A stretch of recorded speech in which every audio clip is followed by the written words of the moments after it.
வெற்றியை நோக்கி தமிழர்களை ஆற்றுப்படுத்துகிற தமிழர்களின் பேரவை. எனவே வெற்றி தமிழர் பேரவை.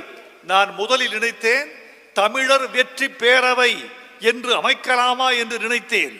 அதைத்தான் இன்றைய அரசியல் கட்சிகள் வேறு மாற்றி இயக்கமாக வைத்துக் கொண்டிருக்கிறார்கள். பரவாயில்லை, அவர்கள் வளரட்டும். ஆனால் நான் வெற்றி என்று தொடங்கினேன்.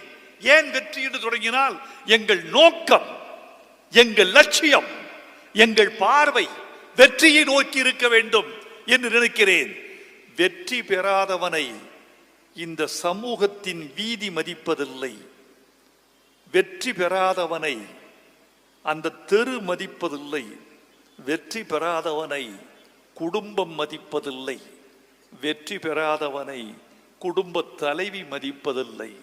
ஆகவே மதிப்பை காத்துக் கொள்வதற்காவது நீங்கள் வெற்றியை தொட்டே தீர வேண்டும்.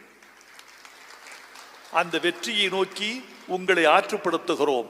நல்ல கவிதை நூல்களை ஆற்றுப்படுத்துங்கள். நல்ல கவிதைகளை கண்டறியுங்கள்.